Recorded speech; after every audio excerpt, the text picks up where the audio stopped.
எல்லாருக்கும் வணக்கம். First of all என்னோட டைரக்டர் கௌதம் சார் ஆல்ரெடி சொன்ன மாதிரி கௌதம் சார் ஸ்டார்ட்ல இருந்தே என்ன ஒரு பெரிய ஹீரோ மாதிரி தான் ட்ரீட் பண்ணுவார். அது ஏன்னு எனக்கு தெரியல. ஃபர்ஸ்ட் டே ஷூட்டில் இருக்கும்போது அவரே என்னை தேடி வந்து சீன்ஸ் கொடுத்து தர்ஷன் இதுதான் நாங்கள் இன்னைக்கு எடுக்க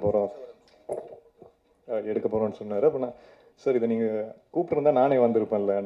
இல்லை ஒரு ஹீரோ அப்படி தான் ட்ரீட் பண்ணணும்னு சொல்லி ஃபர்ஸ்ட் டேலேருந்து லாஸ்ட் டே வரைக்கும் நான் அப்படி தான் ட்ரீட் பண்ணிட்டு இருந்தார். Thank you sir. அண்ட் ரீசெண்டாக ஒரு பர்சனலாக இஷ்யூ வரும்போது அது சாருக்கே தெரியாது. ஸோ எனக்காக வந்து காலையிலேருந்து ஈவினிங் வரைக்கும் நின்றார். So thank you so much sir. இந்த படம் மூலமாக உங்கள் சந்திப்பு கிடைச்சது I am very happy sir.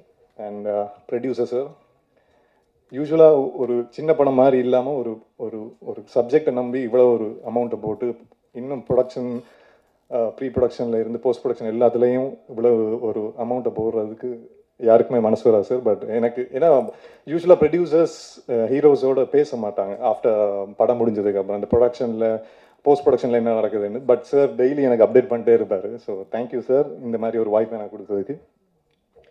And நான் எப்போவுமே நம்புகிற விஷயம் என்ன அப்படின்னா, ஒரு டிஓபி சாருக்கு மட்டும் ஹீரோவை பிடிச்சிட்டுனா ஸ்க்ரீனில் அழகாக தெரியும். அதால் நான் ஸ்டார்ட்லேருந்தே டிஓபி சார் தேடி போய் ஒரு ஐஸ் ஒன்று வைப்பேன்.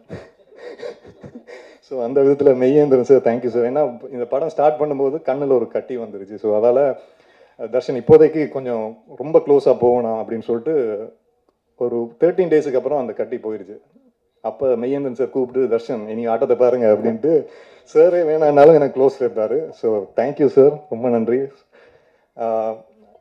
ரொம்ப முக்கியமான ஆள் யார் அப்படின்னா ரேணு சார் தான். ஏன்னா எந்த ஒரு ஷாட் எடுத்தாலும் டைரக்டர் சார் டிஓபி சார் எல்லாம் டிஸ்கஷனில் இருப்பாங்க. அப்புறம் கடைசியாக நாமெல்லாம் பேசினா ஓகே ரேணுகிட்ட ஒரு ஐடியா கேட்டுப்போம் அப்படின்னு தான் ஒரு ஒரு விஷயம் நடந்துகிட்டே இருக்கும். நான் அப்போ யார் ரேணு சார் அப்படின்னு, ஏன்னா ரேணு சார்கிட்ட இருந்து எவ்வளோ ஒரு நல்ல சீன் எடுத்தாலும் ஓகே நல்லா இருக்கு இவ்வளோதான் வரும்.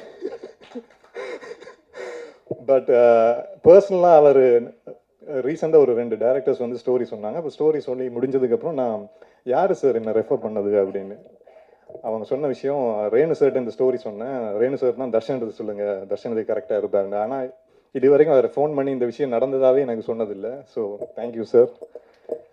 அண்ட் ஃபர்ஸ்ட் டைம் முதல் 2 படத்துலையும் ஃபைட்ஸ் இல்லை.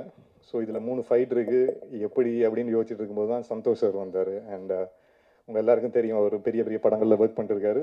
பட் இதில் அந்த ஃபைட்டு ரொம்ப பேசப்படும் நான் நம்புகிறேன். ஏன்னா எந்த ஒரு நிறைய ரோப் சீன்ஸ் எல்லாம் இருந்துச்சு. சார் வந்து சாரே நின்று டபுள் செக் பண்ணிட்டு தான் என்னை உள்ளே விடுவார். So thank you sir. நிறைய படங்கள் உங்கள் கூட ஒர்க் பண்ணணும். அண்ட் மியூசிக் டைரக்டர் ஆக்சுவலாக டீசர் பார்த்ததுக்கப்புறம் வீட்டில் இருந்தும் சரி என் ஃப்ரெண்ட்ஸும் சரி கேட்ட விஷயம் யார் மியூசிக் அப்படின்ட்டு. Vikas sir thank you so much. ஏன்னா சீன்ஸாக பண்ணும்போது தெரில, அப்புறம் மியூசிக்கோட பார்க்கும்போது தான் தலைவன் என்னை காப்பாற்றி விட்டார்.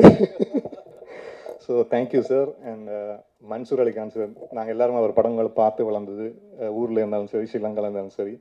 ஸோ அவள் ஒரு ஒரு பெரிய ஆர்டிஸ்ட் எப்படி ஒர்க் பண்ணுவாங்கன்னு நான் நேரில் பார்த்ததில்ல. ரவிக்குமார் சாருக்கு அப்புறம் Lal sir, Sujith Shankar sir, Mansoor Ali Khan sir தான் நேரில் பார்த்துருக்கேன். எல்லாரையும் ட்ரீட் பண்ணுற விதம், நாங்கள் ஏதோ ஹார்ட் ஒர்க் பண்ணி வந்திருக்கோம்னு நினச்சிட்டு உள்ளே போவோம். அங்கே ஒரு சீனியர் ஆக்டர்ஸ் நம்மளை தூக்கி சாப்பிடுவாங்க. இது என்னடா ஹார்ட் ஒர்க் இப்போ பாரு இந்த மாதிரி ஒன்று பண்ணுவாங்க. ஸோ நிறைய விஷயம் அவங்க கூட இருந்து லேர்ன் பண்ணேன். வந்ததுலேருந்து அப்ரிஷியேட் பண்ணிகிட்டே இருக்காரு. So thank you so much sir. And all the assistant directors Tamil, Sabari, Maran.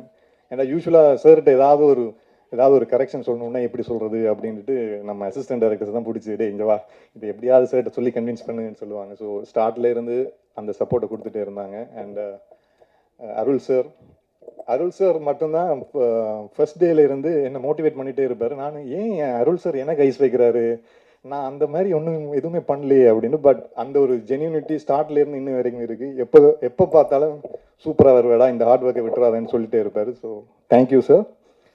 And my friends சில விஷயங்கள் நடக்கும்போது தான் நமக்கு தெரியும் யார் உண்மையான ஃப்ரெண்ட்ஸு யார் இல்லைன்னு. ஸோ நான் சென்னை வந்ததுலேருந்து எனக்கு ஒரு கார்டியன் ஏஞ்சலாக இருந்த செந்திலன் அவங்க ஃபேமிலி, அப்புறம் நரேஷ், என் தம்பி லோகேஷ், இன்பா, முரளி அண்ட் பிரவீன், முக்கியமாக ஹர்ஷிகா. ஸோ இவங்க எல்லாரும் என் கூட இருக்கிறதெல்லாம் இந்த ஒரு லெவலுக்கு வந்திருக்கேன். ஸோ அவங்களுக்கு இந்த டைமில் நன்றியை சொல்லிக்கிறேன்.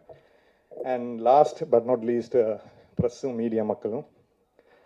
பிக் பாஸ்ல இருந்து இந்த லெவலுக்கு வரத்துக்கு முக்கியமான பங்கு நீங்கள் மட்டும்தான். ஏன்னா அங்கேருந்து என்னோடய வாழ்க்கையை நடந்த விஷயங்கள், முதல் படமாக இருக்கட்டும், ரெண்டாவது படமாக இருக்கட்டும், மக்கள்கிட்ட கொண்டு போய் சேர்த்தது நீங்கள் தான். அண்ட் ரீசனாக நடந்த இஷ்யூவில் கூட நைட் ஒரு 2:30க்கு என் வீட்டு அட்ரஸ் தேடி நம்ம சைடில் இருக்கிற நியாயத்தை எடுத்து சொன்னாங்க.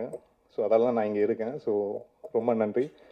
ஸோ இந்த படத்துலேயும் அந்த மாதிரி ஒரு உழைப்பை கொடுத்துருக்கோம். நான் மட்டும் இல்லை, இங்கே இருக்கிற எல்லாருமே கொடுத்துருக்கோம். ஸோ கண்டிப்பாக இந்த படம் உங்களுக்கு பிடிக்கும்னு நம்புகிறோம். அப்படி பிடிச்சிருந்தா இந்த படத்தையும் மக்களுக்கு சேர்த்துருங்க. தேங்க்யூ.